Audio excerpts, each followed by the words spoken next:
Alright, hey everyone, I just wanted to make a quick guide on how I set up Healing Elixirs in Tell Me When to track the internal cooldown.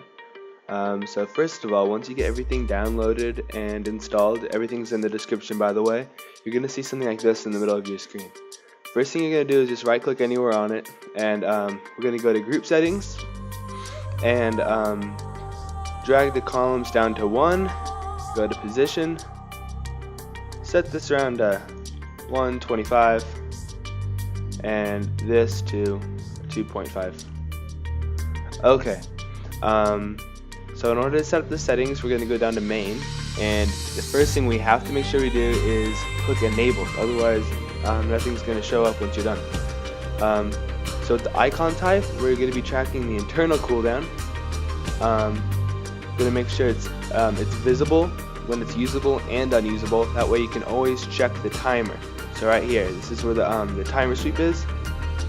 Make sure that's enabled so you can see the clock. And in order to see the icon, we're going to start typing in Healing Elixirs. It's right here, and we're going to do the purple one. I'm not 100% sure if it matters which one you use, but this is the buff versus the passive in your spellbook. So we're going to go ahead and click on that, and then make sure you just type 18 right there between the semicolon and the colon. That way we're telling the add-on that this particular buff has an 18-second internal cooldown. In order to track the animations like I had in my last video, we're going to add some conditions, but not from here. We're going to go to events. So click add event handler, and we're just going to add 2 on condition set passing animations. So go ahead and just go down to on condition animation. For the first one, we want to show an activation border. This is kind of like the default proc that you see from Blizzard, the one that you can get from Combo Breaker, that yellow glow. And we're going to make sure we click play indefinitely. And on the event condition, we're going to click this right here. It's going to take us to a separate tab. Add on condition. We're going to go to buffs and debuffs, buff stacks, and buff equals 1. So the buff stacks, we're tracking our buff. If it equals 1 stack, we're going to have it. And the buff we're checking is the same thing. Make sure you use the purple one, Healing Elixirs right here. And that's all you have to do for that. So we're going to go back to events, and on the second one, we're going to do stop animation.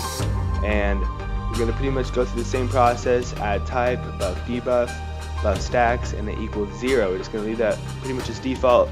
All we're doing is adding Healing Elixirs, the buff, and that's pretty much it. We're just going to press OK, and make sure you type in /tmw, tell me when. That finalizes it, because right now it's in configuration mode. You see that little triangle at the bottom right of the icon. Once you do that, that goes away, and now it's active. I wanted to show you on a dummy real quick. Pretty much all you have to do is right click it to deactivate it. Once it procs again, it's going to proc and show the internal cooldown like it is right there. So that's pretty much it, you guys. Just if you have any more questions or comments, leave them below. If you have any other videos in mind or suggestions that you would like to see, also feel free to let me know, PM me, put it in a comment. Other than that, take care, peace.